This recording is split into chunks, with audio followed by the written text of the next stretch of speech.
We're kind of programmed as a culture to believe that a religion can get us there. A guru can get us there. People go to the guru because they want a pill that's going to make them more spiritual and make them happy and successful. It doesn't work like that. When you finally get to the point that you give up trying to control anything, you'll find that everything you need falls right in front of your feet. This reality that we see in front of us, all of this is a data stream to a consciousness. But you have to interpret that data. You interpret it in terms of your own experience. And if it's outside your experience, it just leaves you with a feeling I can't describe. Then you're going to twist that data to suit your fear and your beliefs. If you don't have any fear and beliefs, you're more likely to get it straight up.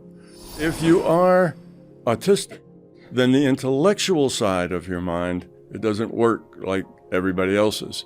Can you hear what mom's thinking? Sure, it's all in the database. Doing research in consciousness, I learned that it's all about love. God is love. There's just one truth, but there's thousands and thousands of ways you can get to that truth. In my model, consciousness is fundamental. That's how consciousness evolves toward becoming love. What's God? It's the larger consciousness system. Science has finally caught up to explain theology.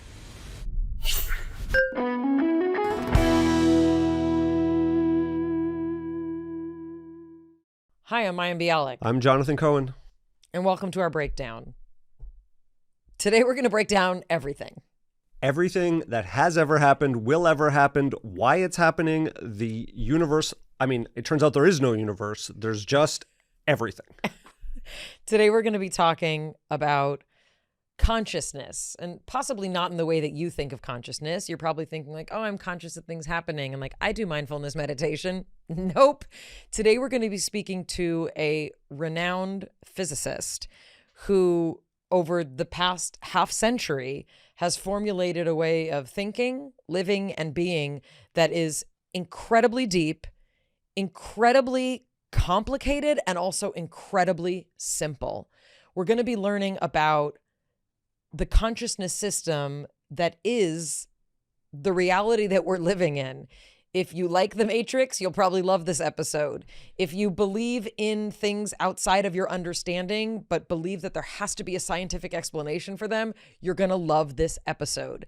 There is something bigger than all of us, and it can be explained by physics, and Thomas Campbell is here to talk about all of it. Specifically, we get into the science of extrasensory abilities, being able to see without your sight, being able to remote view, having premonition, intuition, what it means to have energetic healing and why that actually can happen. He breaks it down for us in a way that turns it and transforms it away from the metaphysical and into the scientific. And spoiler alert, it's all in the grid of a system of personal consciousness and larger consciousness. And we're definitely going to be getting scientific today. We're also going to be getting metaphysical today. And we're going to be learning what it means to say that we are part of a simulation that is constantly interpreting data, receiving data, generating data, and how every decision that we make can be influenced by the way we process that data. We touch on the telepathy tapes. Is telepathy possible? And we also talk about animal communication. We literally are talking about everything because there is a theory of everything. So this episode may blow your mind. For us, it was reminiscent of our episode with Michael Singer. It was reminiscent of many, many mystical masters we've spoken to. It is really an honor to welcome Thomas Campbell to the Breakdown. Break it down. We're very excited to get to talk to you. And I wonder, before we even get started, what would our listeners who might know nothing about a theory of everything, who might not really have a window into understanding what simulation theory is, what do people need to do in order to be open to the conversation that we're about to have? Well, the most important thing would be to have an open mind, because since quantum physics took place about 100 years ago, the first 20, 25 years of the 1900s, there's been this big missing fact, this big missing piece of physics. And that is, why should reality be probability at the core, which is what quantum physics said. Mm-hmm. And those founding fathers of quantum mechanics, to every one of them, including Einstein and Bohr and Schrodinger, all of those guys, said the consciousness was the key. You can get statements of quotes for them that says, at the bottom of all of this is consciousness. Consciousness is fundamental, and physics can be derived from consciousness. And that's a big step to take. It's a really big step to take philosophically. And the physicists of the day were not very comfortable with that. Physics comes from woo-woo. How is that possible? So as time went on, they had no ability to turn that idea that consciousness is fundamental into a thing that explained physics. So eventually they gave up. And instead of saying, we don't know, we haven't solved this problem yet, they said instead, this is just weird physics. Nobody will ever know, the answer to these questions. The Mother Nature just plans to keep this secret forever. So it's weird physics. It's non-local, and you just have to get over that. But they clung to their concept of materialism. And materialism is what can I say? It's a part of our culture. It's not something you learn. It's something that just oozes into you by being in this culture. So most everybody in our culture is a materialist. They think material reality is the fundamental reality. So the thing you have to be in order to understand what I'm saying is open-minded, because there is a very big paradigm shift that you have to get over in order to find the truth, in order to be able to derive quantum physics and relativity from consciousness. So at first, when you hear my ideas of what reality is like, it'll sound preposterous. It'll sound ridiculous. How could that possibly be true? That guy must be nuts. That's kind of where the average person is going to be. And I shouldn't say the average person, the 99.999% of people are going to be. So if anything, just open your mind to the possibilities.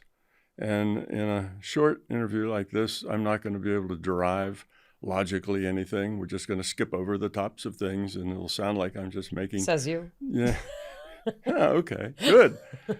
Sounds like I'm just making, unsubstantiated statements, but there is good scientific logic behind all of it, and it does answer the outstanding questions that physics, philosophy, theology have. It actually answers them with a good logical answer, and it doesn't create any new unknowns or any new paradoxes.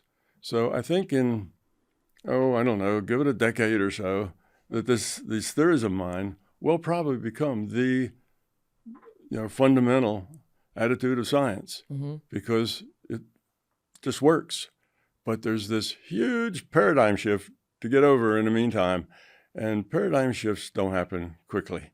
Those are things that slowly have to seep in, first into the science mind and then into the general population. So it isn't going to be fast. But I want to anchor people who are listening to know that we're going to talk theoretically, but also extremely practically. Absolutely. About how changing this fundamental dynamic will impact them on a daily basis, because sometimes it can be really heady, when we use terms that maybe people misunderstand, consciousness and reality, like people can quickly get lost.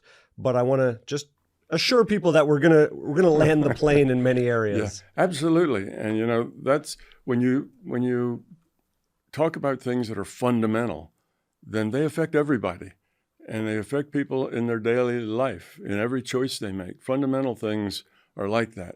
Now, there was a big paradigm shift, like the Earth wasn't at the center of the universe, or the Earth was round, not flat. But most people could say, who cared? That's just an argument that a bunch of, eggheads are pitching around, but it doesn't affect my daily life at all. This paradigm shift is not like that. This paradigm shift affects every thought you have, every choice you make. So it is very practical. It's not just who cares, let the scientists work those out, and it really doesn't affect us. This does affect everybody. So you're right. We will get down into the, how does it apply to you? How does it change your life? That's where it's important, most important. Matter of fact, these ideas, I think, are more important to the soft side of the people's lives than they are to the hard side. The hard side being the science, hard science as opposed to the soft sciences or no science at all. It's more important there. It's going to revolutionize physics, but again, okay, a bunch of physicists care about that, most everybody else doesn't. But it's going to revolutionize people's lives. And that, I think, is the most important part of it. One of the ways that I think your writing and this sort of line of thought can be transformative is that it sort of deconstructs the notion of what we perceive as truth and reality. So the way that you described it is that human cultures are more than communities of shared belief, where common belief blindness leads to erroneous conclusions that are universally held as obvious truth. So when we talk about having an open mind, it really means kind of being able to set aside all of the preconceived notions you have, all of the ways that we should think, all of the reasons that we should insert our intellect, right, or our powerful minds into disproving or shoving away these concepts. Mm-hmm. Is that accurate? That's very accurate. But the way most people work is that, how does this confirm what I already believe? If it does, then that's true. And if it doesn't, then that must be false. Right. That's kind of the way most people deal with what they hear and what they think. Right. So that makes it a little difficult to get through, when you're already on the wrong side of people's beliefs. Mm-hmm. Of course, in my theory, I keep telling people, get rid of your beliefs. Beliefs, I call them belief traps. If you believe something, anything, then that shuts you off from learning new information about it that might be a little different than your belief. But that's a hard thing to get most people to do. Most people work out of their beliefs. And most of those beliefs aren't things that they studied and then came to believe. Those are things they pick up in their culture. And I know you're very interested in mental illness and things like that. And that's a real big part of the mental illness problem is just people's beliefs. Right. And the way they see, in our culture, anything that's different is bad. If it's not like you, then there's something wrong with it. Rather than if it's not like you, it's different. And let's explore those differences and see how we can learn from those differences and grow from those differences. Like, oh, that's different. It's wrong. It's bad. What we want to do is fix it. Fix it makes it just like us. So we have somebody with mental problems, and what do we try to do? We want to make them like us. Get rid of those symptoms, get rid of those things, when instead we ought to be just treating them like different people. And what can we learn, and how can we function, and what's going on here? And maybe they have talents and insights that we don't, but we never consider that because they're not like us. Therefore, we need to fix them and make them like us. So we have similar problems in that area. Yes. Mayim Bialik's breakdown is supported by Calm. There is so much happening these days, and many of us can feel stressed out or hopeless when so many things are outside of our control. But there's something you can be in control of, and that's restoring your sense of balance amidst outside chaos. Calm can help with the big three: anxiety, stress, and sleep problems. I think you can probably relate. Meditations can help untangle the day's chaos in your brain. Breath has a direct link to your anxiety, and you can feel more at ease and in your body with easy and helpful breathing exercises.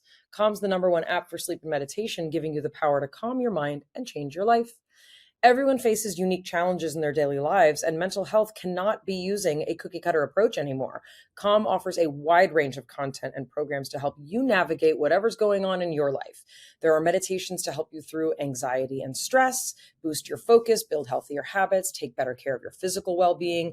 There are sleep stories, which actually Jonathan and I both love, sleep meditations and calming music that can help you drift off to restful sleep quickly and naturally. Also, grounding exercises. Maybe you're hearing more about these. These are guided sessions that use sensation and movement and breath work to help you relax and reset. There's also fantastic expert-led talks that help you handle grief or improve self-esteem, care for yourself in relationships, so much more. Calm puts the tools you need right in your pocket and can help you dedicate just a few minutes each day to live a happier, healthier life. Stress less, sleep more, and live better with Calm. For listeners of our show, Calm is offering an exclusive 40% off a Calm premium subscription at calm.com/break.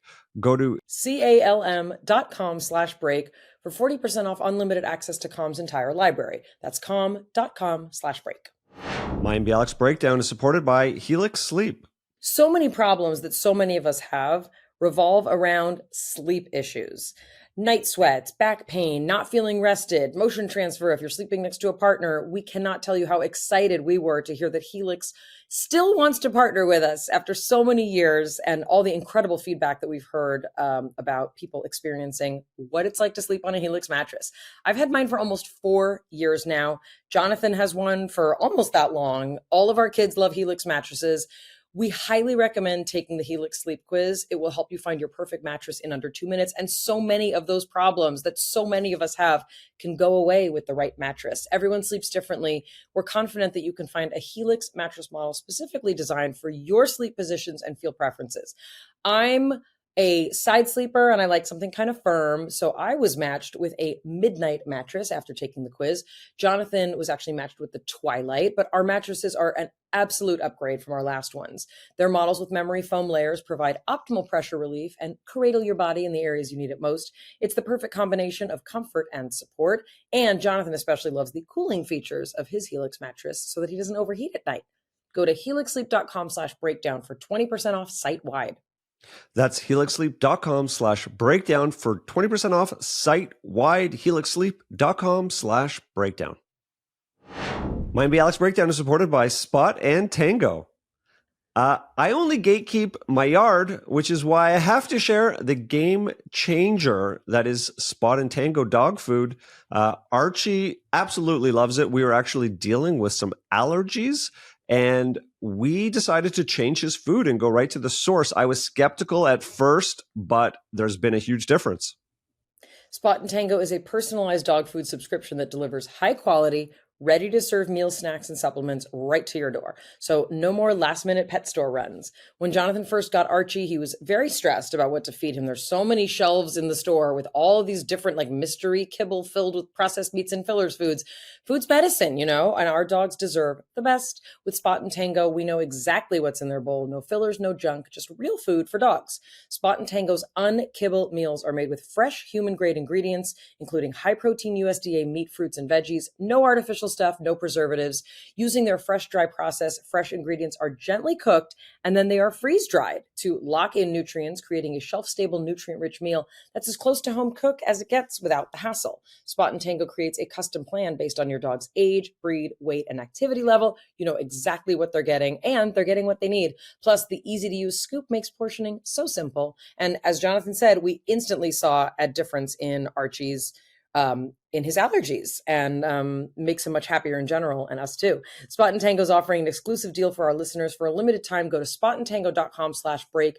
Use the code BREAK to get 50% off your first order. That's spotandtango.com/break, code BREAK to get 50% off your first order. spotandtango.com/break, code BREAK. Before we get into an actual sort of practical conversation about consciousness and the different kind of levels of consciousness that we want people to understand, I want you to tell an unbelievable story, and you have many. I'm just referring mainly to book 1 of the trilogy, My Big T.O.E, which stands for Theory of Everything.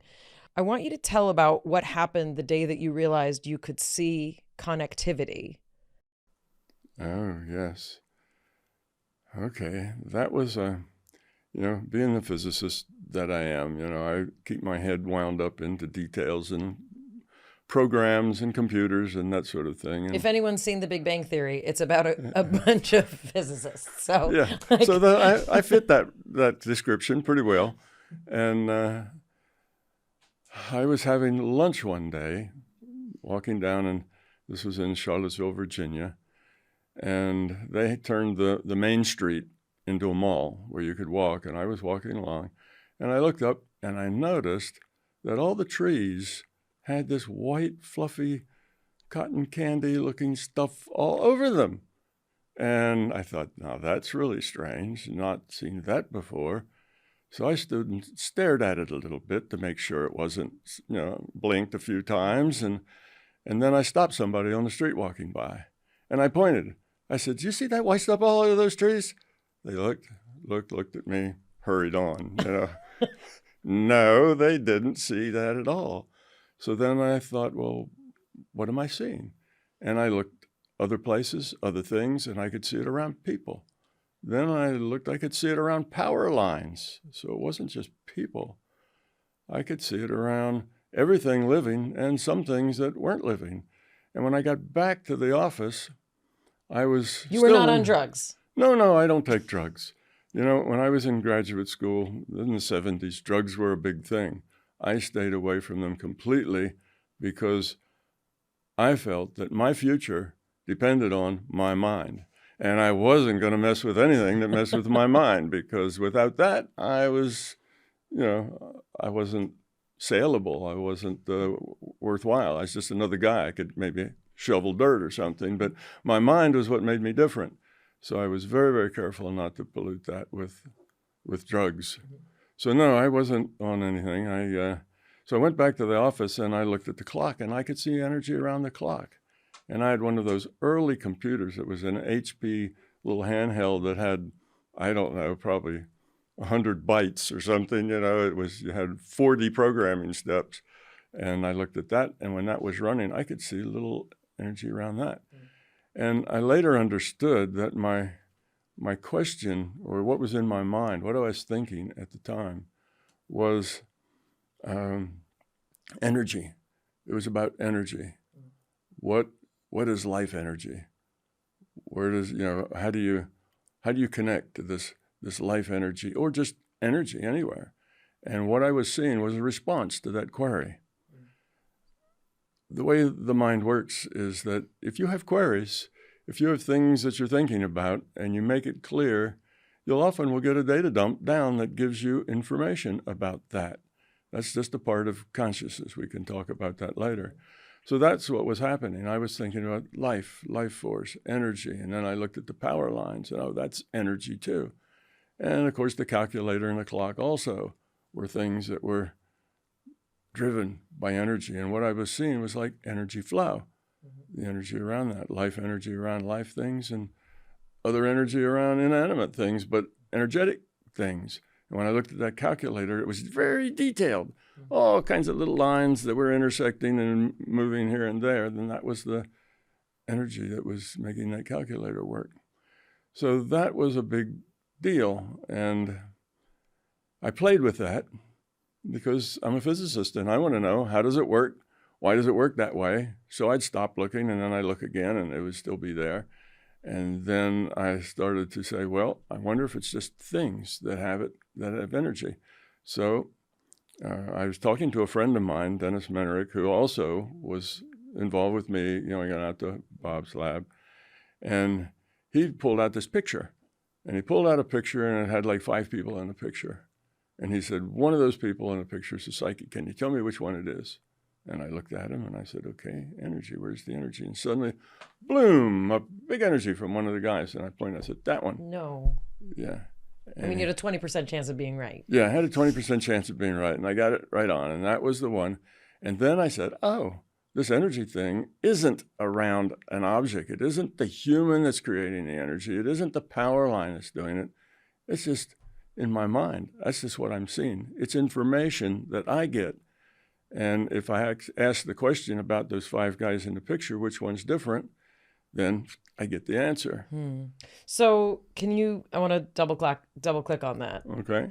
So objects have to generate something for you to be able to perceive them. But what you're saying is that you are requesting information. Yes. That is then available to you. Exactly. And it took me some, months to figure all that out. I'm just running into this for the first time, and I don't really know what's happening or what it is. I know it's real. It's there. I know that if I shift into a kind of an altered state, it blossoms. And when I don't, it can go away. I realize it has something to do with my mental state. And then once Dennis showed me this picture, and that turned out right, I realized that it had nothing to do with the objects themselves. It just had to do with information that I was getting about those objects when I made an inquiry. And I had no idea how that worked. Later, I figured that all out, and I understand the mechanism now. But at that point, I was totally clueless, and I hadn't yet come to the conclusion. I say now, well, it was just information, but I didn't have that understanding at that point. I just knew it was something I could do. I want to pause here. First of all, you're amazing. I want to pause here, though. Most kind of rational, intellectual types would tease or mock or say we're crazy. We speak to people who see energy around people. In one particular case, a woman was struck by lightning. Her name was Elizabeth Crone. She was struck by lightning, and only after being struck by lightning, she all of a sudden started seeing things that she couldn't explain around people's heads, right? I have a lot of questions about sort of what that receptivity looks like. I think that special abilities, special needs might be one of these portals into why and how people are requesting that information, right? Even unconsciously. But I want to pause here because Jonathan has experience in energy work and in Reiki and in a lot of things that have, for in many cases, thousands of years, been talking about these things, but from a completely different perspective, from a mystical perspective, from a spiritual perspective, from an esoteric perspective, an alternative healing perspective. I kind of want you and you to talk about energy for a second. When you describe having your vision almost turned on, or this extrasensory vision turned on, it's interesting that it just happened one day versus in response to what we've heard other people describe, either that they were born with it or there was some sort of traumatic event or precipitating event that turned it on. So I'm curious what your thoughts are about the timing in which it was revealed to you. Was there some sort of synchronicity there? Did you feel like you were ready for it, or that's just what happened in that moment? No, it wasn't just what happened in that moment. There was a chain of events that led up to it, but none of them were traumatic. They were mostly intellectual and intuitive. I had been probably at that time going out to Bob and Rose, working with Bob for, a few months anyway, 6 months. And before that, I had learned to meditate. I'd found some kind of amazing effects of meditation. So I wasn't totally new to the idea about the mind was an important thing. And I had read some books. But that experience was, this wasn't like you were told, and I'd love to get into, and I have it later on, it's item 4 in our outline. It's not like you were taught in meditation how to look at things so that cotton candy appears on trees. No, not at all. Right. I had probably read by then that there were some people who could see auras. I'd kind of come across that in the literature, but I didn't see anything like that. Right. But I had been growing in this direction of developing my intuitive side. You got an intellectual side and you have an intuitive side. Those are very different. The intellectual side works on logic. The intuitive side does not, has nothing to do with logic. It just gets information. And I read a book, I don't know if I read it before or after this, but it was C.W. Ledbetter, a theosophist, Man Visible and Invisible, an old book, and it gave color pictures of those sorts of things, but I never saw anything like that. But as I developed the intuitive side of my mind, then it became more and more to the surface, more and more to the surface. And then that one day that I happened to be there and I look up, well, there it was, because I was probably, as I walked down that mall, you don't have to worry about being run over because there's no traffic. My mind was kind of adrift, and I wasn't really thinking about anything in particular. And then it happened. But the work that I had done, the books that I had read, all of that kind of led up to the point that when I had this intention about life force, about energy, and suddenly I could see it, and I could see it everywhere, and that was startling. But it was one of the first junctures in my life where I had something I could work with. I'm a scientist. I need facts. I need to work with it. And for the next probably 4 or 5 months, I worked with it. I worked with it. What does it mean? I'd go into a theater, and instead of watching the movie, I'd be looking at all the little bundles of light that were around everybody in the movie. And I could turn them on or turn them off. And I was just learning, what they meant. Eventually, I learned that the colors that you would see are not fundamental at all. Ledbetter said that if you're angry, there's this big red zigzag going around, and if you're particularly bright, there's this yellow light around your head, and he gave all those things. But I realized that those aren't fundamental. You can specify the output format of the data you get, and get it in that. If you want anger to be, a flat line that's purple, well, you say that's how I define anger. Then that's what you get. Create your own legend. You can create your own output format in the data. It's just you're getting data to the system. It'll work with any format you want. And then you can turn those things into graphs if you like. You're looking at somebody's health, and you can say, I'd like to see health on this axis. If going up is healthy, going down is 0 is dead. And here's time. I'd like to see how that health is going to change as a function of time. And you can get a graph. And then you can say, I'd like to see the error bars at 2 sigma. And you'll see that curve coming down and 2 sigma error bars running around it. So you can specify what you get. I mean, that's really that's very specific. Yes, very specific. You just went from color to error bars. Yes, you can. And you can specify whether you want 2 sigma or 10 sigma. It's just data. It's just data. And you can get the information, and you get to pick what they mean. But people read books like Ledbetter's, and then they all kind of expect the same sort of things, so they all sort of see the same sort of things because they already have that imprinted. And that's where I started. I started with Ledbetter, and I thought that's the way it was. And I did see the same kind of colors he saw. And then eventually I realized that wasn't fundamental at all. It's just information. And you get the information, and you get to sort it any way you like. So it's not, it sounds really out there, right? Really strange. This guy must be some kind of really strange person to do this. Everybody can do this. Right. This is not something that I'm special, I do. The only thing that was different You're about a little me, special. the thing that's different about me is I spent hours, many, many hours trying to develop the intuitive side of my consciousness. And that's where everything paranormal takes place, over on the intuitive side, which is why the scientists have such a big problem with it. Sure. Oh, well, if you can do that, here, do this, like it was an intellectual thing that you just did. Or why doesn't it follow the rules of this formula, this, presupposition? Yeah. So anyway, that was that experience. That's when I started my internal research, which says, what does this mean? How does it work? What else can I see that has these signs about it? What does it mean?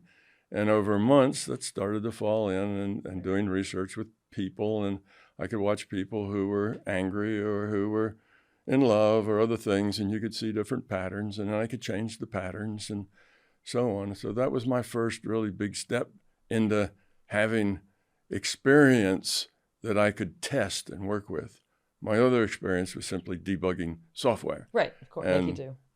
That was evidence for me, but it wasn't, it wasn't really interacting with the general world. It was just a very special application. People can have a lot of different paths towards these experiences. Absolutely. And that what we can discover on the other side of them can truly be mind-blowing to dissolve our current reality. Yes, absolutely. And Anyone who's listened to our show knows how much I love my cats. I would do anything to keep them as happy and healthy as possible. And that's why Today's episode is sponsored by the ASPCA Pet Health Insurance Program. your pet is a part of your family and you want the best for them, but vet bills can really add up. That's why we hope that you will check out pet insurance. With ASPCA Pet Health Insurance, you can focus on the care your pet deserves and cover what matters most. The ASPCA Pet Health Insurance Program offers customizable accident and illness plans, making it easier for pet parents like you to help your pet get the care they may need. The ASPCA Pet Health Insurance Program has been around for over 18 years. They've helped more than 600,000 pets during that time.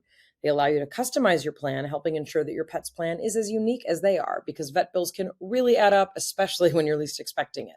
It's very simple. You use their app to submit a claim, and you receive reimbursement for eligible vet bills directly into your bank account. Couldn't be easier. To explore coverage, visit aspcapetinsurance.com/break. That's aspcapetinsurance.com/break. Again, that's aspcapetinsurance.com/break. This is a paid advertisement. Insurance is underwritten by either Independence American Insurance Company or United States Fire Insurance Company and produced by PTZ Insurance Agency Limited. The ASPCA is not an insurer and is not engaged in the business of insurance. Mayim Bialik's breakdown is supported by Ritual. There's so much to think about when you're pregnant, from the health of mom and baby to everything that you'll need to support the newborn once they make their way into the world. The last thing you should be worrying about is if your nutrient support is pregnancy safe. Ritual offers tailored nutrient support for key phases of pregnancy, from fertility support formulated to support conception outcomes to their essential prenatal and postnatal multis to support key nutrient needs before, during, and after pregnancy, to their essential protein daily shake formulated specifically for pregnancy and postpartum. This is what mom-founded pregnancy support looks like. It is such a relief to find Ritual, and their line includes so many things that are tailored to so many different aspects of life. Also, they're mom-founded, third-party tested for heavy metals and microbes, and they share the sources and suppliers behind their key ingredients. Ritual builds key nutrient levels to support a healthy pregnancy with essential prenatals, vegan, bioavailable, clinically studied key nutrients. Methylated folate and nature-identical choline support baby's neural tube development. Omega-3 DHA provides brain and early vision development support from mom to baby. And vitamin D supports fetal bone health. It's designed with morning sickness in mind. Each capsule has a delayed release design, so it's gentle on an empty stomach. And every bottle has a citrus essence tab, so you can enjoy taking your multis. When it comes to pregnancy support, you want products that are backed by research and transparency. Mom-founded Ritual puts in the work and shows you the proof. Get 25% off your first month for a limited time at ritual.com/breakdown. That's ritual.com/breakdown for 25% off your first month. There is only one truth, but there's thousands of paths that will take you to that truth. And when you got into Reiki, and even the people doing Reiki now, they don't really understand the fundamental, the physics of what's going on. They just know they do this thing, it works. And they can feel the energy gets transmitted, it heals. What's actually happening is that your intention modifies the probability of the future. Now, the future isn't a done deal. The future changes as we make choices. Everything changes. But there is this database that's called the Future Probable Database. This is the probability of things that will happen. And your intention changes that probability. So when you have a thought that you want that person, that is the person you're working on with Reiki, to be healed, that they will get over whatever their symptoms are, that they will be healed, that changes the probability. And that probability is like the next moment, and the next moment after that, it's probability. So you're just changing the probabilities toward them getting more healthy. And all of the things you learned, symbols, processes, heat of the hands, all the rest of that were just tools that you learned in order for you to focus your intent on the healing. So people generally can't work well just in abstractions. Oh, you have to do this, just heal and they'll be healed. It doesn't work. You have to go through a process. That's just the way we are. It comes out of the way we learn and so on. So we make up a process. I call these tools. The process is not fundamental, but you can make up a process And in that process, it can be heat from the hands, it can be this, it can be all kinds of things. It can be chants, it can be burning incense, it could be having a statue of the Buddha, it could be anything that's part of your process. And a lot of processes have rituals involved in the process. But there's only one active ingredient, and that's consciousness. And all the process does is help you access that consciousness and apply it. And that becomes obvious when you think about all the different modalities. Okay, Reiki's one, but there's dozens of them, and they all approach it differently. They all have their own processes, and they all work. So you realize the process isn't what's doing it. It's not all the stuff you go through. That's just preparing your mind.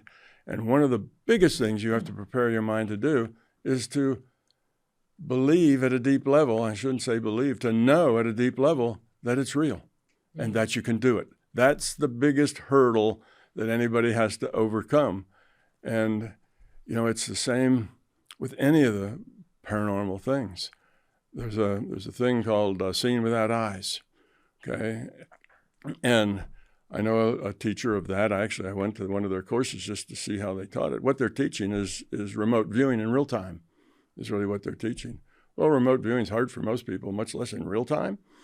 So I wanted to see, how do you teach that? And she said, give me a 5 or 6-year-old, I can teach him in an hour. Give me a 10-year-old, I can teach him in 3 or 4 days. Give me a 13, 14-year-old, it takes a week. Give me an adult, and it takes me 2 weeks. And as I went through the course, I was really trying to understand the technique that she was using to get people to do that. She was getting adults to do that in, about 20% of the class did that in 1 week.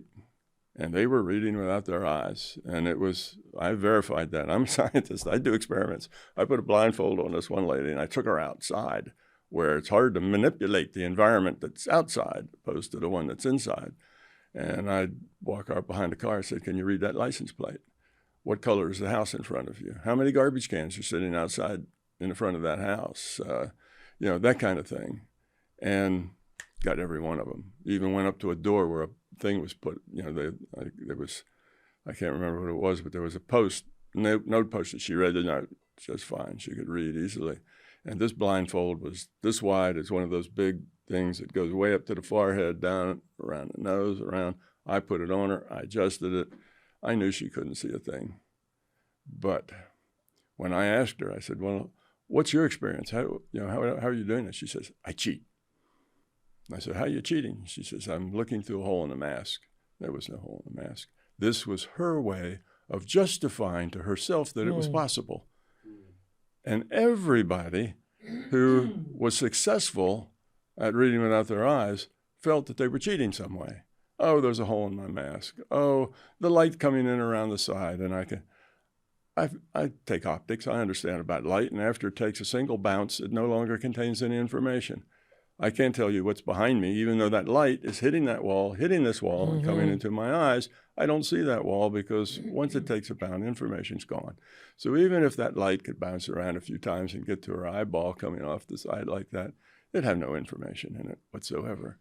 What is the explanation in your framework of how you can read something with your eyes not seeing the words? Can I give the answer and see how close I am to your answer? Game. If I had to answer this question, I would say that somehow they've learned to quiet the analytical part of their brain. They've opened themselves to be a receptive channel.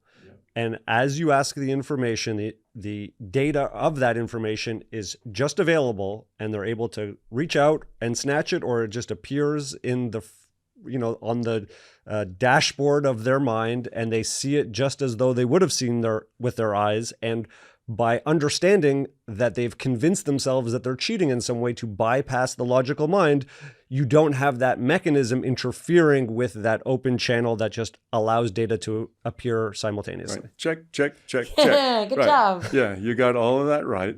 And there's a little bit more, and that is the reason they can see like they're normally seen. They can see what's on that wall, what's this way. People can hold up things. You can hold a book up in front of them. They can read it.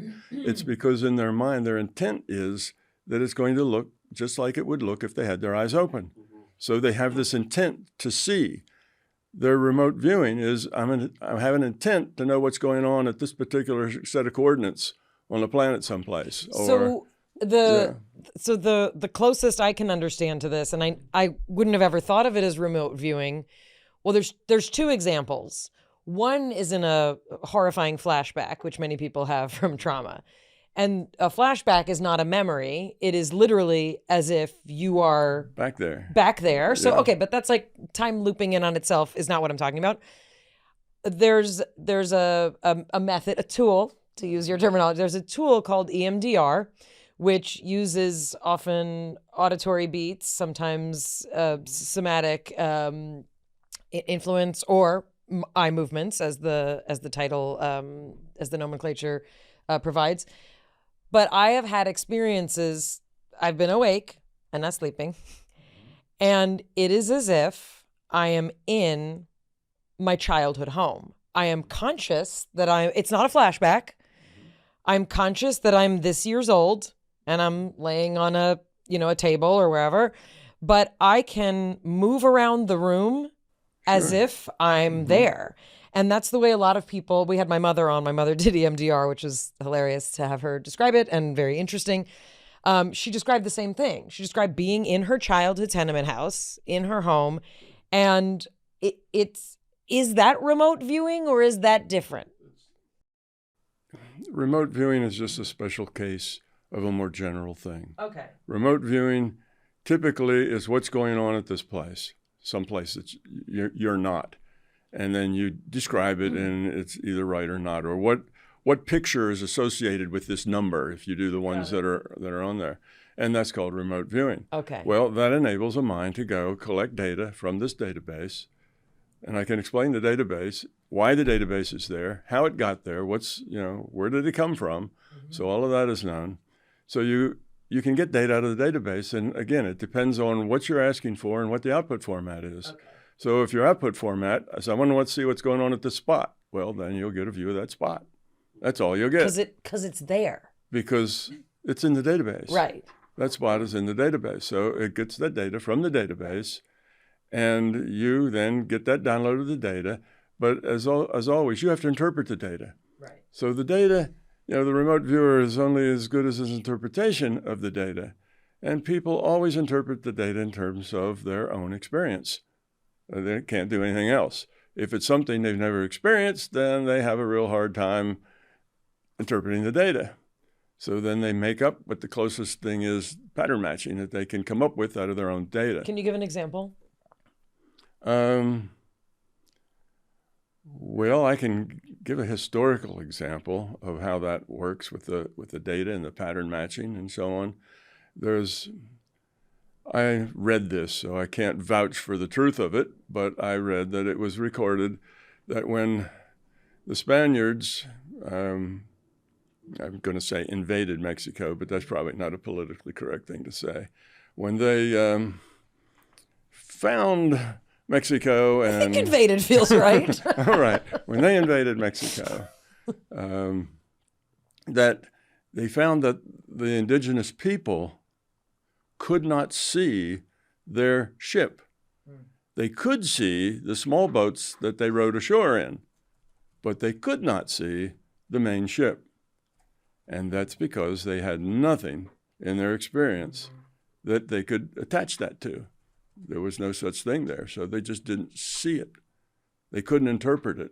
And in this case, they didn't have anything that they could even close enough pattern match to say that it was something. The information wasn't in their database. Yeah, so you get, all of us, this reality that we see in front of us, your body and mine and the doors and everything here, all of this is a data stream to a consciousness.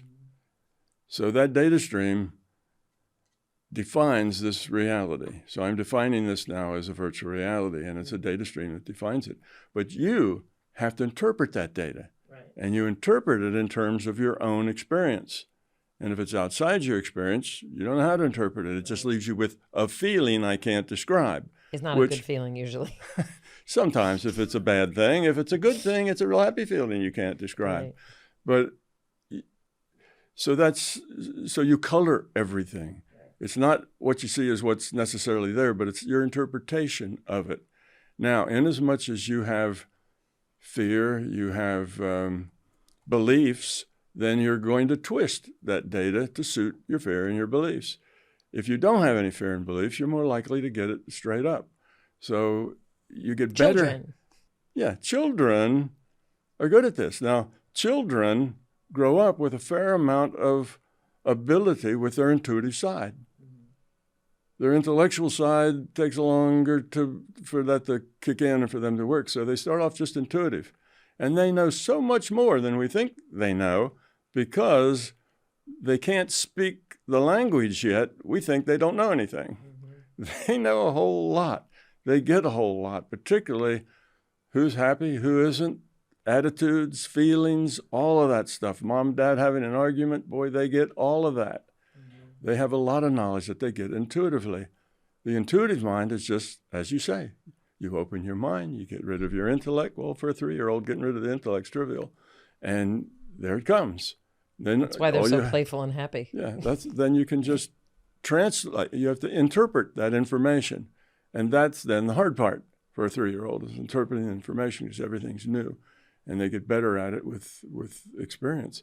That's why, the kids that are autistic tend to do marvelous things. They're savants. They can tell you, they can read pi out to, 20 decimal places, or they can take the cube root of 6,842 in seconds.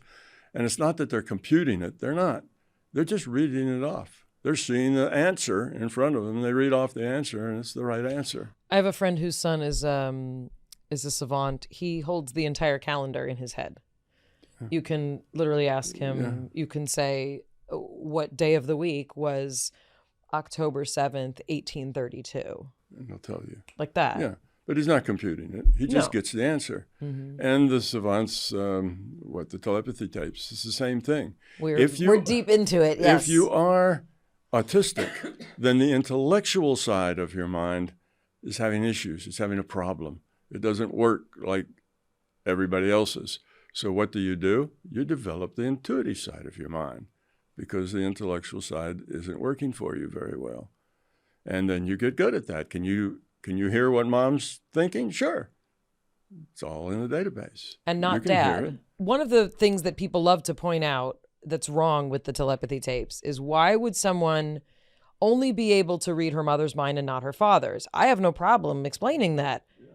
It has to do with receptivity. It has to do with openness. It has to do with what portal is kind of open for connectivity. Exactly. It also has to do with the emotional connection you have. Correct. Most children are very connected with their moms. That mom is the source of their sustenance. If that's your primary caregiver, you're absolutely going to be more tuned into that. Females tend to be more aware of their intuitive side than males do. That's just the way it is. So yes, of course it would be their mom would be the one that they would hear. Now they may grow up then to also include dad in it, but in the beginning, it's going to be mom is the one. So that they develop that side and it comes to them, and in their minds, that's just the way it is. They don't see that as particularly strange. It's just the way it is. A couple things that you've said really have made me consider my own experience. One is the seeing of information. Often when I get any type of intuitive information, I hear it. And I've never asked to see because auditory is my primary form of processing. So often I'll just be like leaning my ear this way to try and get information, or closing and waiting for something to be told to me. So very interesting to think about setting the intention to have a visual experience. The other thing that struck me about talking about the systems and the tools, everyone brands their system or brands their tool as the way to do it, because they want to draw people to this. And it's, if you do it exactly like this, you're going to get the result. But fundamentally, what I learned, I for years hated to call it Reiki because of the baggage that is associated with that term in language, whereby this woman was really talking about changing your consciousness, moving away from your everyday thinking brain, becoming an open channel, and truly setting the intention of removing your expectation for how someone might heal and say, I don't know what it is, but their individual self, their soul, their physical body has a higher knowledge, and I am just here as a support system. I'm putting all of my expectations to the side, my baggage, my limiting beliefs, and I'm going to try and be as available and just clear as possible. And that is tool agnostic. That is just a mindset. Exactly. And shift. you know why they tell you that? Because if they told you that here's how you do it, and they gave you instructions rather than just letting it happen, that would engage your intellect. And as soon as you engage your intellect, you get in the way and it wouldn't work. So that's the tool. Oh, it's the great mystical forces of the universe, and they will take care of it, and you don't have to think. Well, that frees you up from getting your intellect involved, and that's a necessary step. So that's why you get that. It really isn't the mystical energy in the universe. It's your intention modifying future probability. The other thing that we did as the people became more experienced with the in-person technique is then, with permission of someone, we would then work remotely. And part of that was watching and observing, where are they, what feelings come up. And it was a lot of practice using your own physical body as a mirror to get information as the signpost. So, Right. all of a sudden, if I start to be super aware of mine, but we're in a remote situation, I've put my consciousness towards her, and I'm observing, where do I feel it in my body? What's happening in her body? What emotions am I feeling? What thoughts start to come in once I clear myself? And we begin to mirror one another. Yeah, that's your tools. Your tools are what's in her body, you'll feel in yours. See, that's a tool for you. You set that up, then that's the way it works for you. You don't have to set that up. You could set up some other kind of thing. Right. You could set up a visual. And what's wrong with her, it will be dark spots on a white background or something else.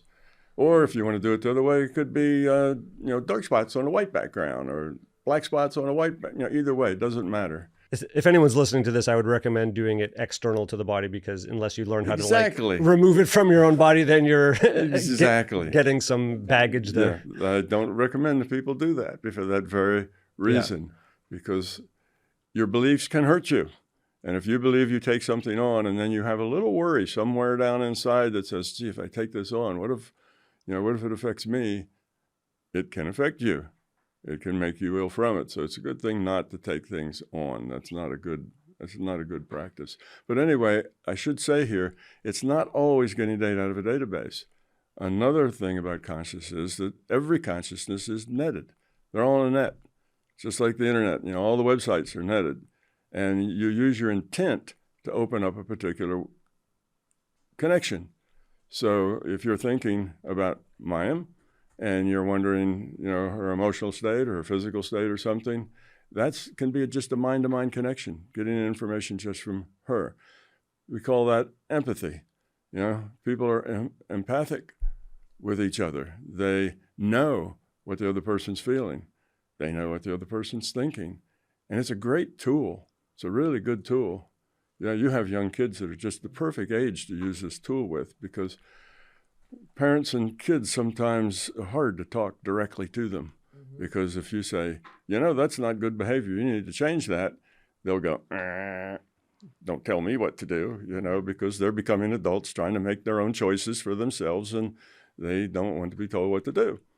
But if you really need to connect to them, mind to mind's the perfect way, because you can make that connection. You can explain to them the information you're trying to impart to them, and they will get it. And they will probably, unless they're very sensitive, if they're very sensitive, they'll know exactly who's doing it. But if they're not very sensitive, it'll come in as their own idea. But there's a thing that you have to be careful with here, too. You only do that not to control someone, not to, I know it's for their own good, not tell them what to do. You have to just give them information they can use. You have to be helpful. It has to come from love, not from manipulation. And as long as it comes from love and it's not trying to manipulate their free will, then it'll work, and it'll work wonderfully. If it comes from a source of manipulation, they will get that too. And it'll backfire and do the opposite. This is like a X-Men movie. I mean, it's in terms of mind control. right? When I think of I think of Dr. X. I wonder if you can touch a little bit on this notion of manifesting, which is kind of it's a commercialized term that gets a very high price tag on it in terms of, people being told to manifest and make vision boards and, you can manifest your future. But I'm going to set all of that stuff aside. Okay. Because when you talk about intention and when you talk about shifting probability of the moment that's about to happen and then the one that's about to happen, because that one just happened, which means it's no longer the future, it's now the past, right? When you talk about intention that way, manifesting starts to make sense, because what you're talking about is, and you're not a crazy hippie, but crazy hippies have really taken a lot of this terminology in terms of raising your vibration and having good vibes, right? Those are kind of, and I don't want to disparage that, and to all the crazy hippies out there, I consider myself one of them. But what we're actually talking about is intention setting, correct? Yes. What we're actually talking about is intention setting. Your intention modifies the future probability. So that takes place. But there's a lot of things around that the people don't know. Right. And one of the things that makes that work is if your intention is a good intention, positive what's intention. Good? Well, in technical terms, good is that it lowers entropy for yourself in the system. Got it. Okay, that's good. It's a good thing for everybody, not just you. The highest good, you might call it. Yeah, the highest good. And highest meaning energetically. Yeah. So if it's a good thing, then your intent carries more weight. If it's something if you have a mind that is full of noise, which most people's minds are very noisy, thoughts coming and going all the time, and people try to meditate, they usually get about 10 seconds before a thought comes, and it takes them years to get to the point that they can have no thoughts in their mind for half an hour or an hour. Sometimes it takes 10 years before they get to that point. But anyway, if you have a noisy mind, then it doesn't work as well. If your intention is one like a wish, throw a penny in a wishing well and hope for something, it doesn't have any power to it. Mm-hmm. So it's not just intention. It's intention at an intuitive level, not an intellectual level. You throw the coin in the wishing well, it's an intellectual. Oh, what would I like? Oh, I'd like to be a millionaire. Oh, I wish for $1 million. That has no weight. It doesn't do anything because that's all coming out of the intellect. For it to be powerful, it has to come out of the core of you, not out of your intellect, but out of your intuitive side, and it has to be deep. You have to really put your own energy into it. Same with healing. It's the same sort of thing. And if you do that, and if you have a quiet mind, and you can keep that mind focused for some time on that thing, not as just a flash that lasts for 2 or 3 seconds, but, when you do your healing, it's not like you're healed and you're done. You have to put some effort into that. And that effort is additive. If you get 6 people doing it and they're all the same, you'll get 6 times the result. So you have to have a few other things just in intent. Mm-hmm. Most people who says, oh, I'd like to, materialize, a new Mercedes-Benz and, a girlfriend and a big house. Well, that's all intellectually. It's all out of the ego. It doesn't come from a deep place. It comes from a very shallow place. Their mind is probably full of noise, and they find that it doesn't work. Mm-hmm. It just doesn't work very well. So those people who can put their mind in that quiet place, who can focus and actually keep that focus going like all day long, that's important. You have to be thinking about that intention. Not just once for 2 or 3 minutes, but it has to be part of you. And even your healing is like that. When you're healing somebody, you don't just walk off and forget about it and then talk about the football game. That's part of your being for probably the rest of the day and maybe for several days. That your mind goes back to that and says, I hope that person's doing well. And you keep at it, then you're more effective. So these are kind of some of the variables around it that make it work more or work less. Another way it's been described is that when you are in that quiet state of mind and you're sensing it and feeling it, and it's coming from this very deep and, positive perspective. Now, a great house could be positive, but it's not about the number of bathrooms. It's about the safety and feeling that it offers you. It's the security that it offers you. And when you're creating that flood of chemicals in your body by feeling it, holding it, creating the vision of it, then that's been described as also one of the ways to increase probability. Yes. And there is one other variable that we haven't talked about yet, and that is that this system has a purpose. Mm-hmm. And the purpose is for us to grow up, become love. Okay? It's for us to treat each other with more kindness and more caring, to be cooperative and helpful. So it's what can I do to help, not what's in it for me. Mm-hmm. So that's the purpose of it. Now, the things that you do, if they serve that purpose, well, now they're more likely to occur because you're working with the system. If they are contrary to that purpose, how can I get more money? How can I get a sexier boyfriend or girlfriend or something? And it's all self-centered. That doesn't serve that purpose, and therefore it's not so likely to happen. So there's a bias in the system. It's not just anybody can use their intent to focus it to get this. There's a higher level intention that if you're working with the system, things tend to work for you. If you're not working with the system, if you're working against the system, then things tend to not work for you. In fact, that rule is so pervasive that when you finally get to the point that you give up trying to control anything, you'll find that everything you need falls right in front of your feet just as you need it, and you just don't have to be concerned about it. It's just life gives you what you need if you are working with the system for lower entropy, for more kindness and caring and helpfulness. So I wasn't going to get here. I mean, I still want to I still have a lot to get to. Still, I mean, it's a list. When everything's on the line, it takes a lot longer than 2 hours to discuss it all. For sure. No, but I wasn't going to dip into kind of purpose until the end. But since you brought it up, I think it's very appropriate to kind of to go here now before we get to. Did the universe bring you exactly what you needed? Yeah, exactly. You talk about and it's not at all a significant part of this book, nor should it be. But you talk about how, we're kind of programmed as a culture, and it's how we evolve, it's how we're made, as it were, to believe that a religion can get us there. A guru can get us there. This yoga teacher will get me there.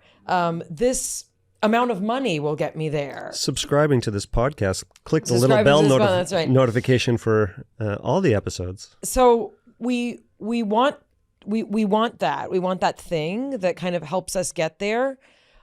What you sort of talk about is, the answer, it's an inside job. Exactly. And the way you describe it, you cannot believe your way into consciousness quality any more than you can believe your way into being a master violinist, sumo wrestler, or president of your country. So I wonder if you can talk about, the theory of everything includes our construction of religion and God, sure. Right? Mm-hmm. As a very famous, Jewish philosopher said, if God didn't exist, we would just invent God anyway, right? Like that's sort of part of the system. So I believe that you can prove God with your work. Yeah. How did you accidentally prove God? Well, first, your comments are right. You don't have to, drop out of life, join an ashram, learn how to cross your legs and do ohms, 6 hours a day. That's not necessary. The only thing you have to change is yourself. You just have to change yourself. And you don't get that change of yourself by doing something, by going to a teacher.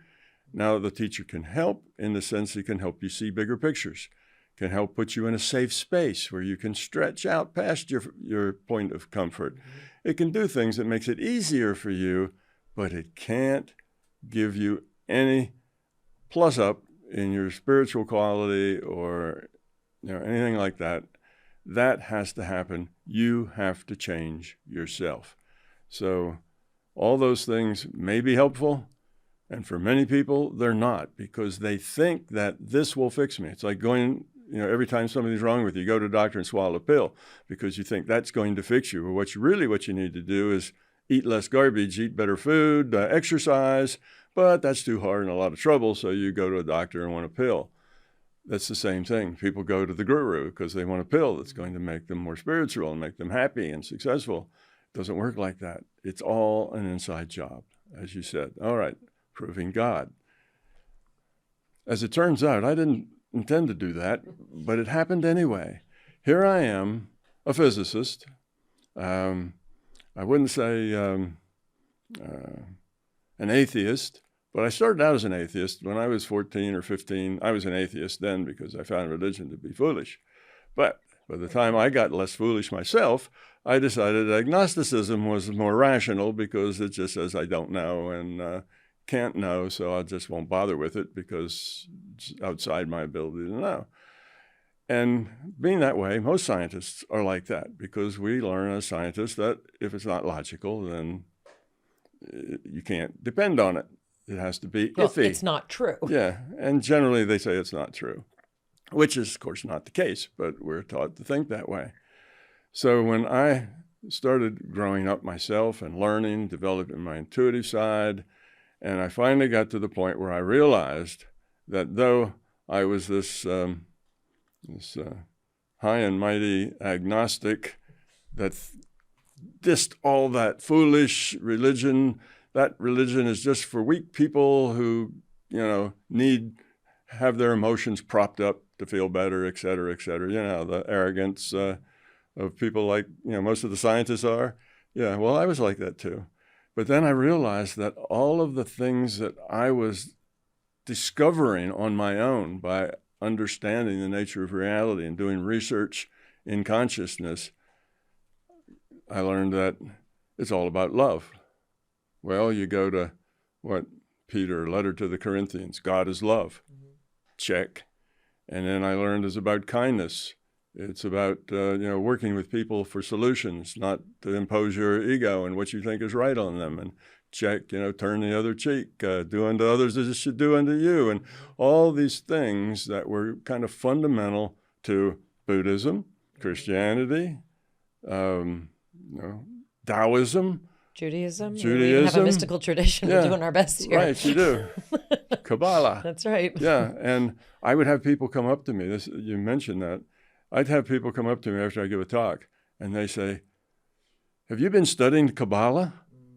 And I'd say, no, don't know anything about it. And they said, well, I've been studying for 15 years, and you sound just like my teacher. Yeah.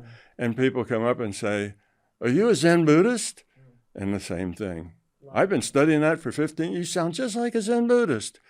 And I say, no, I've even had shaman come up who were, wearing their furs and stuff and their staff and come up and say, are you a shaman? Does you sound just like my teacher? And so it's universal.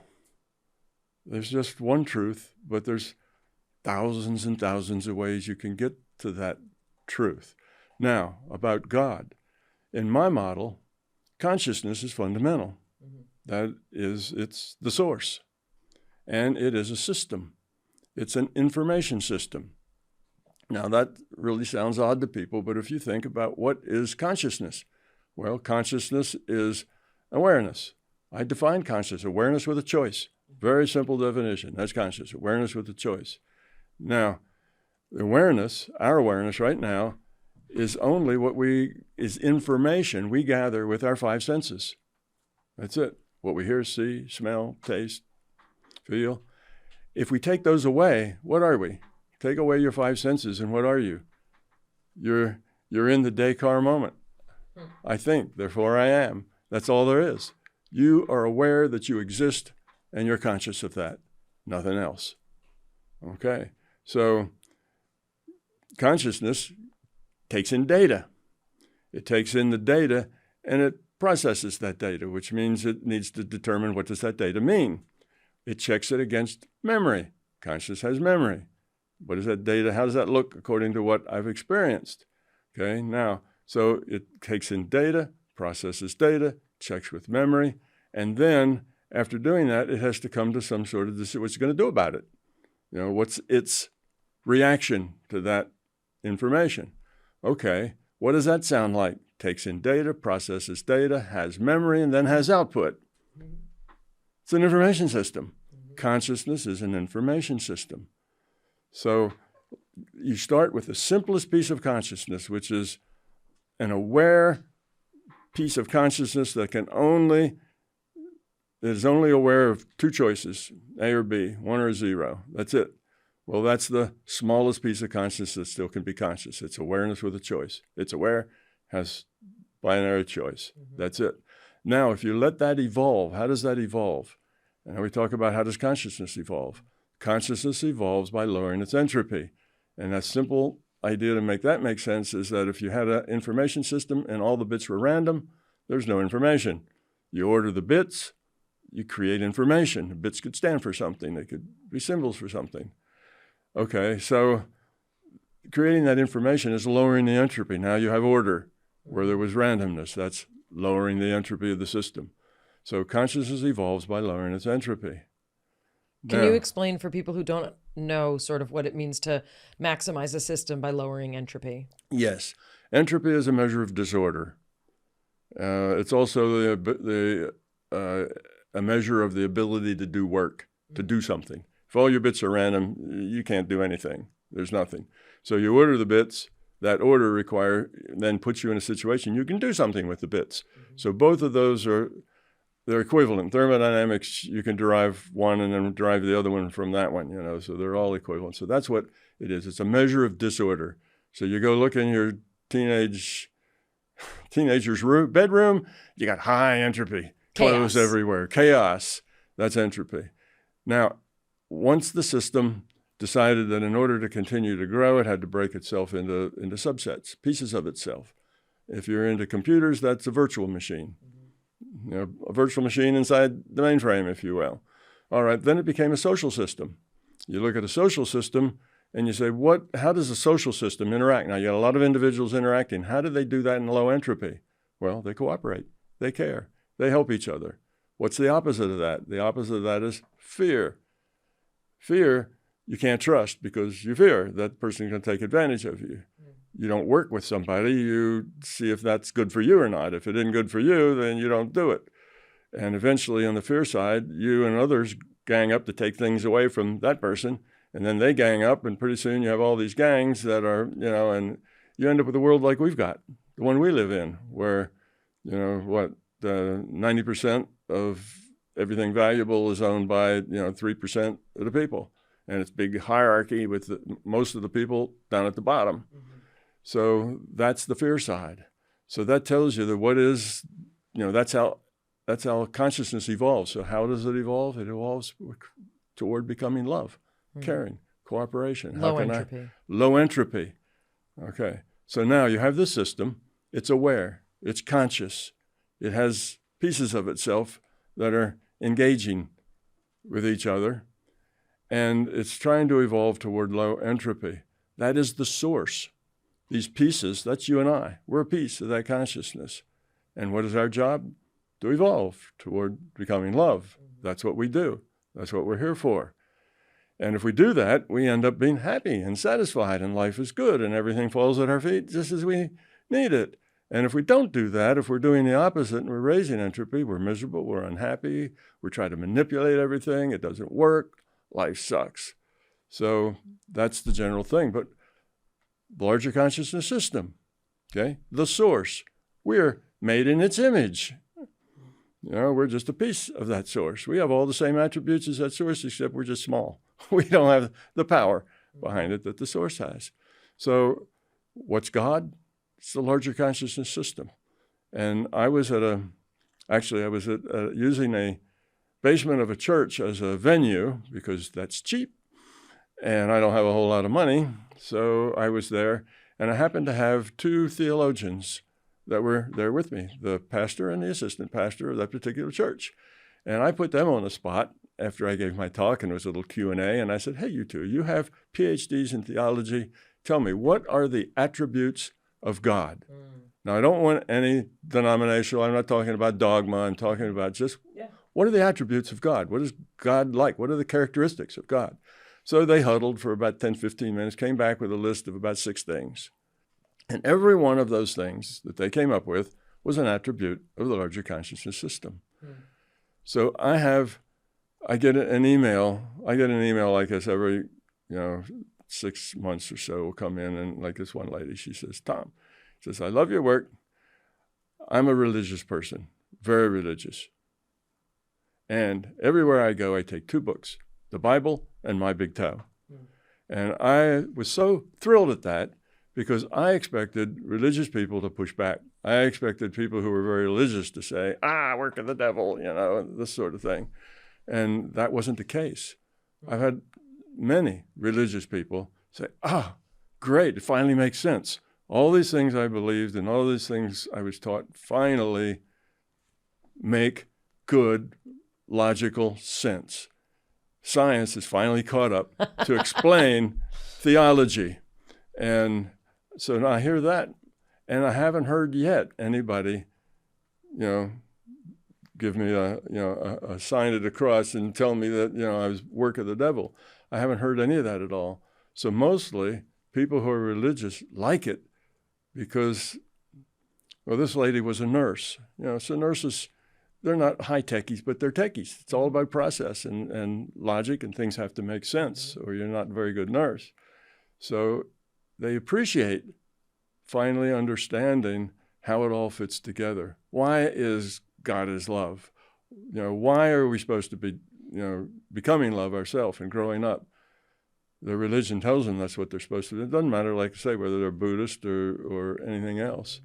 It just, all the major religions have that, particularly in their mystical schools.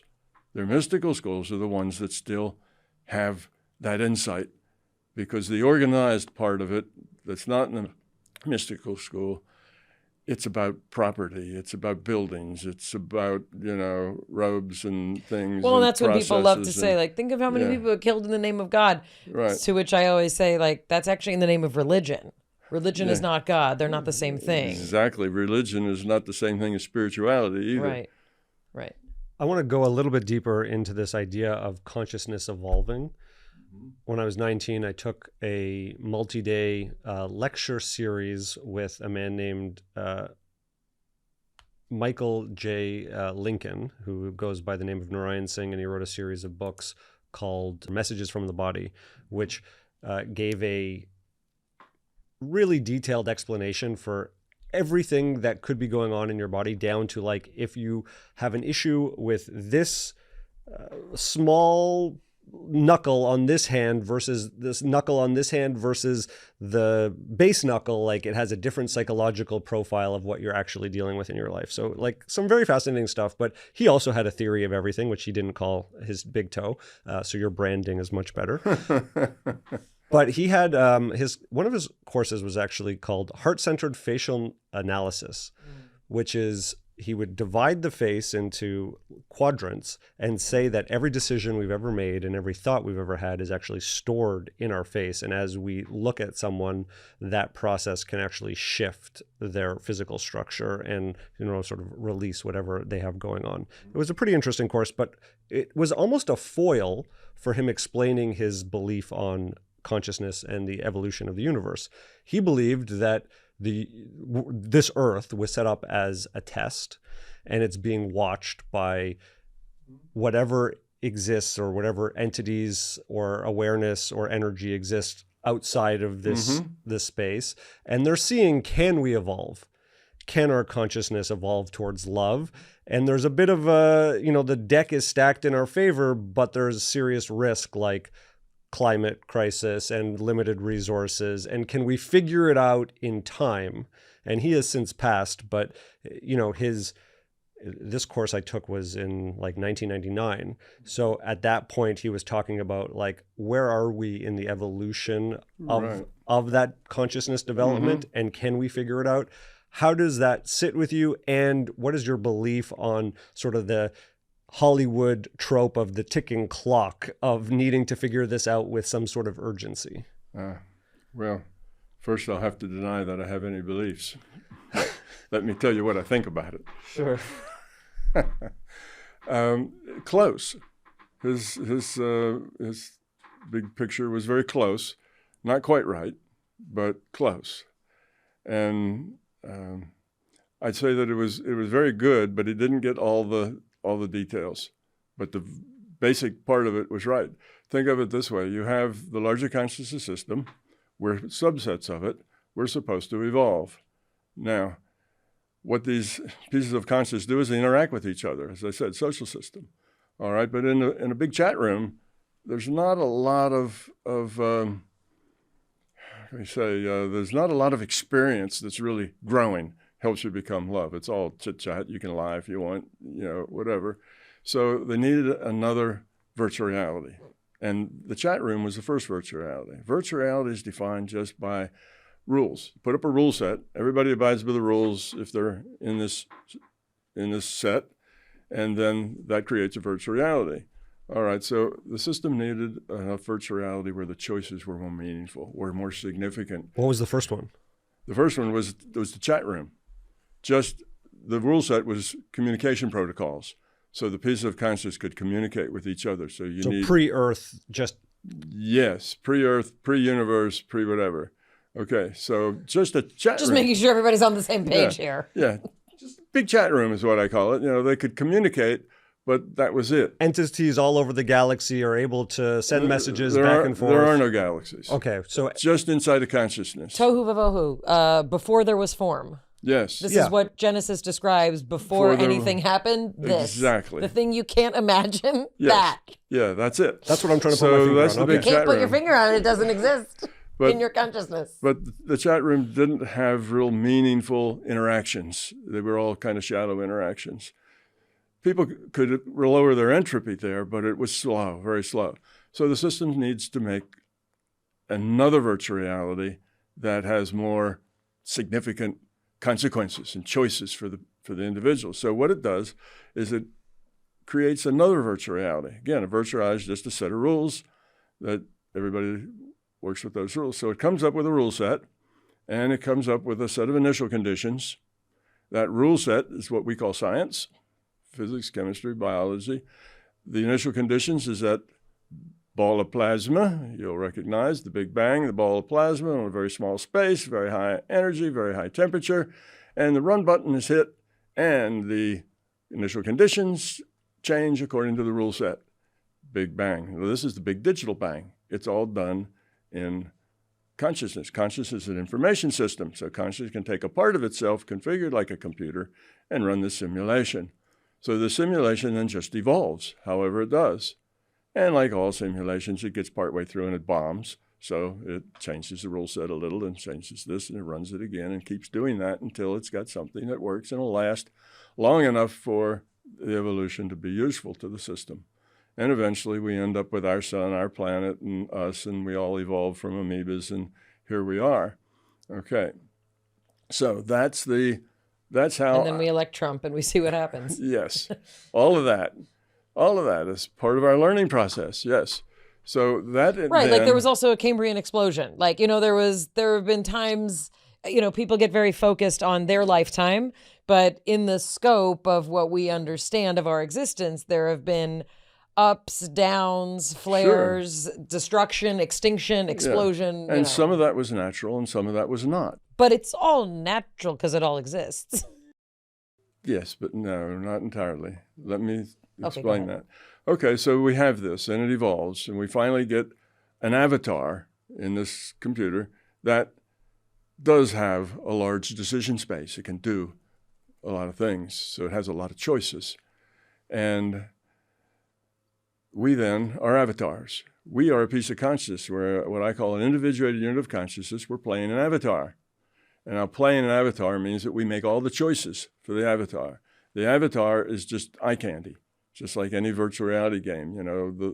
The wizards in World of Warcraft don't have circulatory systems or brains or anything. They're just eye candy, so you can see what's going on the field. So we're the same thing. Okay, so we're in this virtual reality. So here we are, and we're here, and we're supposed to be, we are consciousness. We're playing these avatars, but now these avatars have really big choices, life and death choices, good and evil and right and wrong and ethical and unethical loom large every day in everybody's life. So, and it's much more impactful because we have a whole feeling system that we didn't have before. We can experience pleasure and pain, and all of a sudden the rush is... You've got a whole lot of... Right. So now this is a great system. It is a entropy reduction trainer, if you like. And we, pieces of consciousness, are logged on to an avatar. We make choices, and by those choices, we evolve or de-evolve. If it's toward love, we evolve. If it's toward high entropy, we de-evolve. And that's the game here. So if you look at that, then you'll see that this person you were talking to basically had it right. There's a larger consciousness system, that bigger system, that has created this. This is a place to learn. We make choices. We evolve or de-evolve. And yes, there are big challenges. And we are, right now, we're at the cusp of change. So yes, changes. Well, let me say this way. If you look at our evolution, say humans, Homo sapiens been walking around about 200,000 years, roughly. It varies a lot depending on who you read, but 200,000 years. Okay, so this, I'll try to do my graph backwards so that the people see it will get it right. So if you have a graph, and this is time going this way, okay, and our evolution, our quality of consciousness, I call it, how much we've moved toward love is going up this way. Then evolution has been, what do we call it? Control, power, force, warlord mentality. And it's been just getting a little bit, but not much. So it goes on across and goes like this. That's because it's accelerating. The more you learn, the easier it is to learn more. So as we learn, it gets easier to do more. Now think about the last 500 years. We've learned more in the last 500 years about growing up, about being civil and kind to each other than we had for the, 195, thousand years before that. So very slow, but now it's starting to move. 500 years, we've done more than all the time before it. And I'll just think of the last 200 years. We've done a lot in 200 years. It's changed. So the changes are accelerating. They're getting greater. Right now, we're on this knee of this curve. We're right here on the knee of the curve. And yes, we have an opportunity for the first time, humanity, first time in humanity's existence, we have an opportunity to take a big step forward in consciousness quality. And that's because we have evolved to the point where we have pretty much instantaneous communications to all of us. It used to be the Buddha stood up on a rock and he talked and maybe 50 people could hear him. You see, it still spread, but that's very, very slow. So now we can communicate with almost everyone on the planet. Probably 70% of the people on the planet are tied into a web someplace. Only very few, very rural people don't have that, and even some of them have it with a satellite. But that's a big difference. Now ideas can spread at the speed of light all over the globe. So change now is possible, but will we do it? You see, it takes our will. Right now, when you have materialism as the fundamental ethic of how the world is, materialism comes with its own ethic, and that ethic is control, power, force. There's a material world out there. It's yours to grab. You grab it, and if you can keep it, it's yours, and you can exploit it. So it's all about grabbing. It's about controlling. It's about having the force to do that. Now, the ethic that we're moving to is about love. It's how can I help? What can I do? How can we all end up better off for the things that I do? It's floating the boat for everybody. That's where we have to go to. That's the new ethic that goes with, I don't know, I say my model of, but you know what I mean. There's thousands of people are working in that direction. It's not just me. But with this model of moving toward love, that the ethic is helping, caring, kindness. So if we can make this shift now, then we will, in even just a few decades, change everything.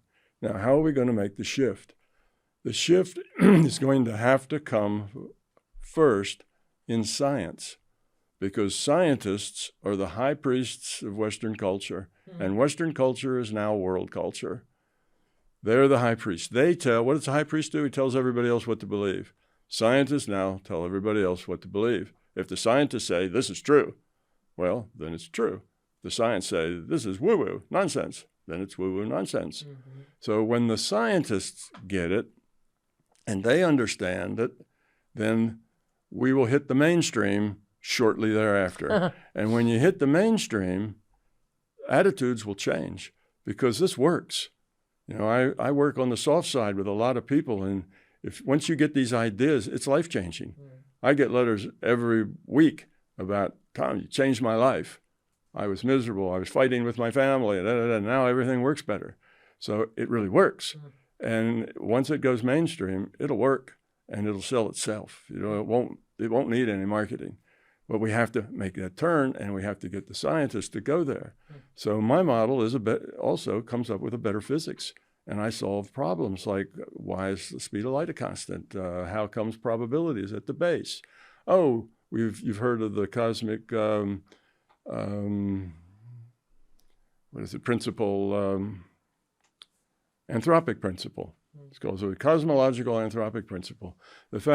Scientists found that there's a whole lot of things that have to be just perfect all together. Like this has to be this way, this has to be that way, all these things. You have to have all these constants, all these systems working perfectly, or there would be no life in this universe. It would be impossible to have life in this universe. And then the idea came up, well, what's the probability that all of these various things would be just tuned so that you have life? And of course, the probability of that happening randomly is close to zero, like 10 to the minus 30 or something, that they all just happen to happen such that life could happen. So, and then you say, well, of course, the reason it's here is because it did happen. But then you're saying this 10 to the minus 30 thing just did happen, and that's a very weak argument, that 10 to the minus 30, anything just did happen. So you have all these things. You have the speed of light. It actually changes a little bit in the 8th or 9th decimal place. It's done that like 4 or 5 times. Not much, just a tiny little bit in that decimal place. Why is that? Well, I can explain that. It's not that hard to explain. Before you explain that, I want to, because there was just so much in what you just said to unpack a little bit. Because I can see the change in the individual level. I can see the change on the community level. I can see people being in less conflict, with more peace, with more health and well-being. We know, and we've talked about it on this podcast, we've had guests and expert guests, both in the metaphysics and hard science, doctors who come on and say a belief in something greater than yourself, yes, a connection to that larger consciousness changes your physiology, removes disease in certain states, makes you more energetic, more hopeful, removes mental illness in some circumstances. Where I struggle a little bit to sort of see the jump is, how do you go from the local, personal, familial level to the international level and the global level, where we have these conflicts over minerals, over natural resources, where you have ingrained ideology amongst culture to hate the West, to fear other cultures, to want some cultures to not exist and to be eliminated from the earth. And without a strong hand, the fear or the belief and a lot of evidence is the case that when too much love is given to certain actors, then they're going to perpetuate, mass destruction. And without, a strong leader, and the U.S. continuing to be the world's police officers, all chaos breaks loose and entropy is at an all-time high. Right. Okay. How do you do that? There's only one way to do that, and that is when these ideas go mainstream, when the physicists say, all right, we physicists have concluded that this reality that we live in is information-based, and that means that it can be computed. That means that it can be a virtual reality, and in fact, that's the only answer. There is no other answer that ends up with us being information-based. And a lot of theoretical physicists are there now. They'll say this reality is information-based, not mass-based, but information-based. The only logical, if you connect the dots after that, this is a virtual reality, and that the whole point of this is becoming love. And science says that. When science says that, then that will change. That'll be a sea state change. There will be hundreds of millions of people who will take that and say, wow, it's not this stuff. It's about caring. It's about love. It's about this. And we're doing it all wrong here, and that's the problem. And the way we overcome all those negative things you're talking about is with numbers. There will be hundreds of millions of people who see a better picture. Because right now, if you go out and just do a survey, people around the world, randomly pick 1,000 people around the world and say, how do you think the world's doing? How are we doing here? Think everything's like it should be? Can't get much better? And you find out people will say, no, it's terrible. It's awful. This world is full of trouble. It's full of greed. It's full of envy. It's full of grabbiness. It's full of control, power, and force, and it's not good, and it doesn't work, but I don't know any other way for it to be. Well, when they get this idea that that's materialism, that's where that ethic comes from, and that if they work together and cooperate, it's going to be different. Now, if you only have a few 100,000 people that think that, it will mean nothing. Right. But if you have, let's say, 1.5 billion people that think that, they'll drag the rest of them along in a few decades. Because if that becomes mainstream, that thought becomes mainstream, that thought works. People will start reporting better lives. Just like you said, the stress will go. They'll start to get healthier. They'll start to realize that their diets need to improve. I mean, suddenly, life has a purpose. Life has a meaning. They have a purpose. They're part of this big picture. You see, when they see that, it's not, a religion. Atheists can join just fine, Theists, atheists, all the same, doesn't matter. And when they see that as science, it'll go mainstream. And not a day, but, in a decade, it'll go mainstream. And if you have enough people, they will drag everybody else along, because those people will be looking, look at that corporation. Man, they're greedy. They're just charging money and not, they're charging fees for things their computer does. Oh, you overdrew your bank. That'll be $50. Well, nothing happened there except a computer spit out a number and then spit out a new bill and sent it to that person. No hands were, no labor was caused. Nothing happened, but they collect money for doing nothing. And people are aware of that. And when they're aware of that and see that that's on the wrong side of history, that's not where we're going. We're going to a more positive place. Suddenly those institutions are going to have to change. So all you need is enough people for it to create a chain reaction that's sustainable. And I don't think that needs to be more than about 10% of the people. If you got 10% of the people who over 6 months or a year start showing everybody else around them that they're feeling better, they're healthier, life is better for them, their stress levels are down, other people will want to join and become a part of that. So if we get 10%, if we can get in 10% of the mainstream, the rest of it will come along. And the thing is that you don't, the way you fix that corporate ugliness, the way you fix that awful dictator, isn't to go in and grab those people and throw them out of their jobs and put somebody nice in. That doesn't work. They will revert to that same thing within 20 years. No matter, you put the Dalai Lama in as the CEO, 20 years later, it's going to be that same greedy corporation. That's not how you fix things.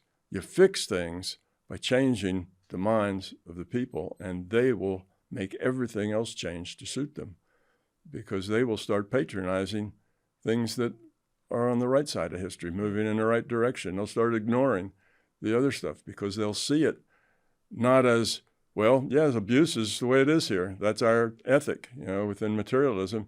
Grab what you can, get what you can squeeze out of other people, and it's social Darwinism. Those that make the most money are the most fit. Those that are at the bottom would deserve to be there. And you realize that's wrong. That's control, power, force. And then once you get that idea, then I think things will change. Okay, we're going to hit pause here because there is so much more that we need to talk to Thomas Campbell about. So we're actually going to issue the second part of this episode later this week.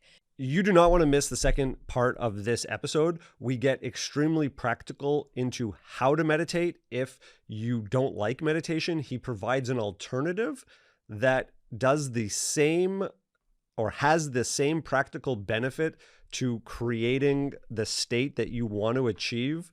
And it's one of the most interesting alternatives to meditation to increase manifestation, to increase your health, your well-being. I'm really excited to share the second episode with you.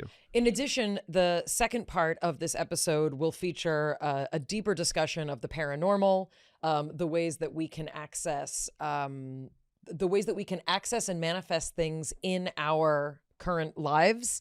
And he also talks about past lives. He talks about past lives. He explains past lives. He also explains trauma, and he explains behavior modification. So please check out episode 2 from our breakdown to the one you hope you never have. We'll see you next time. It's Mayim Bialik's breakdown. She's gonna break it down for you. She's got a neuroscience PhD.